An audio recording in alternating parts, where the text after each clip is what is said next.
Have you ever thought, I got so much to do and not enough time? Yes. Madam Toastmaster, fellow Toastmasters, welcome guests, and anyone else who's ever felt overwhelmed. As Kathlena mentioned, I just spent the last couple days at a mastermind meeting, and for those of you that don't know what a mastermind is, it's a bunch of like-minded people who get together and act as a sounding board for each other. One of the activities is to be on a hot seat where you sit in a chair in front of the room and you have about 6 minutes to ask for some input on a question you have or a decision you're facing, and people will volunteer. And you get a lot of power of independent thought, and it helps entrepreneurs and others make decisions instead of trying to go it by yourself. One of the things this group does, since it's so large, is they have breakout sessions. And I was able to attend 4 of those, one about planning, one about branding, one about blogging, and the one I'm going to share today are lessons I learned from one about how to deal with being overwhelmed. So you're going to learn 3 tips, and they are a 15-minute process, a power day, and a power hour. So let me talk about the 15-minute process. A lot of us have a problem where we've got something to do and we just don't want to get started. And I know for me, the biggest problem is being able to take that first step and then knowing when the last step is and putting my pencil down and finishing the job. So it's getting started and finishing. This will help you get started. And it's very simple. Use your cell phone or get a kitchen timer and set it for 15 minutes. And have the discipline that you will start working on the project that you choose for only 15 minutes. Set the timer and work. When the timer goes off after 15 minutes, you can stop and then make a decision. Do I want to continue with the momentum I developed? Or, you know what, I'm not feeling this project. What's another thing I can do? And by working in 15-minute increments, you'd be surprised how much you can do. When I first retired, I used this tool with a timer on my computer to work on my book that I wrote and preparing for my radio show. I would be procrastinating, or even if you're going to take a break and go on Facebook or do some social media or read your news reader, you can spend hours there as you find fascinating things, and it takes you here, it takes you there, and next thing you know, you've lost a day. So you can limit your time surfing the net. Take a break, set it for 15 minutes. 15 minutes is a good number. It may work better for you to use 20 minutes, but the concept's the same. It actually has a name called the Pomodoro technique, P-O-M-O-D-O-R-O.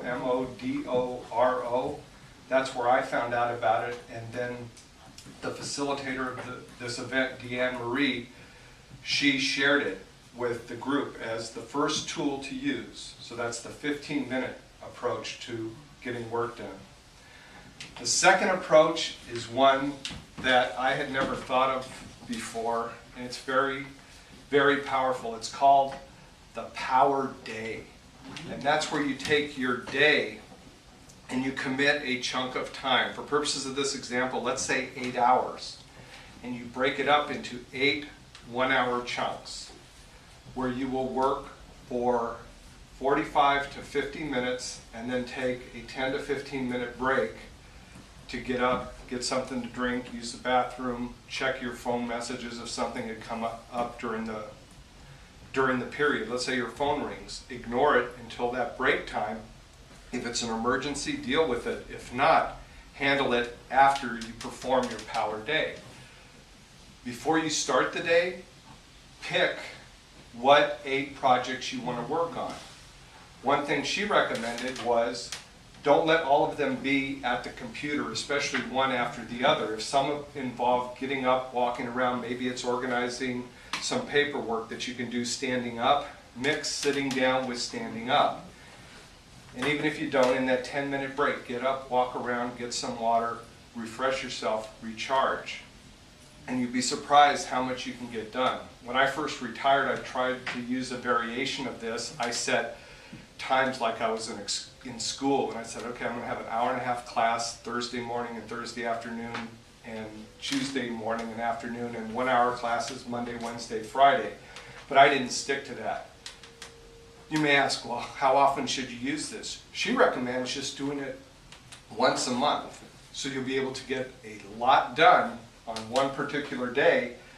And then if the rest of the days you don't do that, that's fine. But at least on one day, you've been highly productive. So that's a technique. That's the second one. So the two techniques so far are the 15-minute technique and the power day. Then the third technique that she gave me is called the power hour. And what you do is you break up an hour into 6 10-minute chunks or 10 6-minute chunks, some variation on that, where you work on a project for that period of time. And you may say, well, what if I want to work longer? Well, a task that's going to take a week to do, you wouldn't want to use this technique, but you may want to plan a task in that period. Think about the task, come up with a plan, and then maybe incorporate that into your power day. Another thing you could do is phone calls. We all know people that if we get on the phone with them, it's hard to get them off the phone. Well, instead of calling them up and then either listening to them for an hour and a half or 2 hours when you only needed to talk to them for 5 minutes, or lying and say, well, I have to go to a meeting or I have to leave now, just say I'm working on a deadline. And you don't want to hang up in the middle of a conversation, but as soon as the timer goes off, you can quickly end the conversation by saying, I'm working on a deadline, I have to go now. Boom. So you have 3 tools that can help you get a lot of things accomplished, and you will use them differently depending on which tool you use. Just like they say, you know, just because you have a hammer, every problem is not a nail. Sometimes you need a screwdriver. So there are certain things you can use the 15-minute technique for, things like getting started on projects. You can use the power day to make progress on several projects, and you can use the power hour to get rid of a whole bunch of small tasks that have been backing up, and you can really put a dent in that list. So get rid of the overwhelm by using these 3 power tools. Thank you, Madam Postmaster.